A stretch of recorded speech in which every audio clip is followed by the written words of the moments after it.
Correct, come on the mod from Wisdom Yard Television. My name now Odunwayo Adelere. Make una listen to the Koko editorial.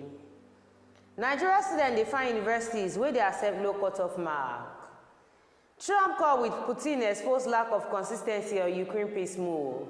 Now the story gonna go with this one.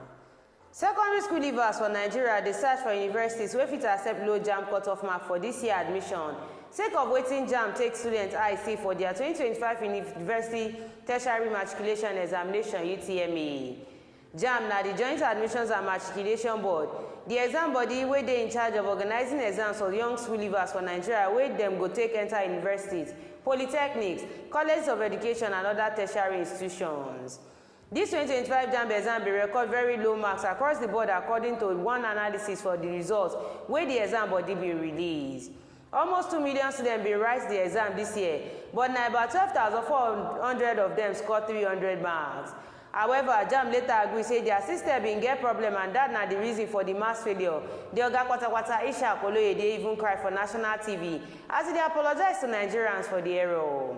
They also organize another exam for the affected students and the exam receipts go conclude this Tuesday as story be say the results will come out on Wednesday. Normally, if person gets to up to 200 for JAMB, then they consider them as pass mark, though some universities admit people will score 180 for some scores.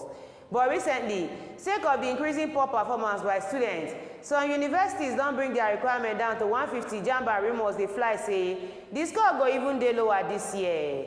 One staff of Abia State University for Southeast Nigeria tell BBC Pidgin say the school never announced waiting their cut-off mark will be because JAMB exams still they go on. But I no expect say it go dey lower than 140. Another staff of Chukwuemeka Odumegwu Ojukwu University, wey former name na Anambra State University, tori person say the university no go accept any JAMB score below 150 for courses wey no relate to medicine and law. Similarly, one staff of Sokoto State University talk say e dey too early for the university to decide wetin the cut-off this year cut-off mark go be, especially since JAMB never even conclude the exams. The Oga wey plead anonymity say the university go get their policy meeting for August to decide, and by that time JAMB go don also brief them officially on wetin to do. But for last year, their cut-off mark na 140. For 2022 UTME, JAMB announced say 378,639 candidates score above 200, 520,596 score 190 and above, while 704,991 score 180 and above.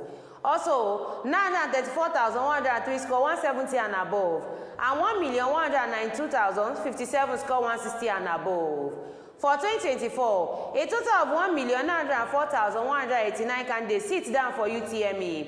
1,989,668 registered for the exam, will be 24.7% higher than the figure for 2023.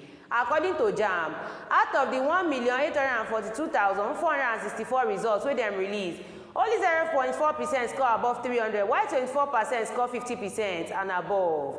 As them see this kind of low score since 2019 UTME, JAMB and institution can conclude say make them reduce and approve national minimum cut-off mark to 160 for universities admission for Nigeria. Again, for 2022-2023 admission session, JAMB can set the general cut-off mark for universities at 140 and above, as them see say candidates underperformed that year again. And for this year data, JAMB shows say out of 1.5 million candidates wey write the exam, over 50% score below 200 for this year exam. Last year, Donald Trump promised say he go end the Ukraine war in 24 hours. Last week, he talked say he no go end till he follow the Russian president Putin talk about face-to-face. On Monday, the ground don't shift again. After Trump follow Putin talk for 2 hours, he talk say the conditions for peace deal now something where only Russia and Ukraine fit negotiate and maybe the Pope fit help. Still, the US president never lose the hope say peace fit dey, as he post on social media say the combatants go immediately start to negotiate for ceasefire and end to war. This thinking no dey in line with wetin Russian view. Putin just talk say im country dey ready to work with Ukraine and create memorandum on possible future peace agreement. Talk about memorandums and possible future for peace no really be like this kind of solid ground where person fit build lasting deals. Putin also chook tanda say any resolution where dem go talk go need to address the root causes of the war wey Russia don claim before say the war start because of how the Ukraine dey try padi to Europe. On Truth Social after the call, Trump talk say Russia and Ukraine go immediately start negotiation to cease fire and add say the conditions for that go dey negotiated between the two parties. But e dey possible say Trump on the war for Ukraine fit be sign say America go fit last waka comot the negotiating table. Later on Monday, Trump talk say e no go comot from arranging talks up between the two countries, but talk say e get red line for im head. E talk say big egos dey inside, but I think say something go happen, and if e no happen, I go just comot and dem go need to continue. This kind waka sef get im own question and risk. If US comot their hand for the war as Vice President J.D. Vance and Secretary State Marco Rubio don follow threaten, e mean say US go also end their military and intelligence support for Ukraine. And if e happen like that, e fit be wetin Russia go like as dem get better resources when you compare them to Ukraine wey no get American backing.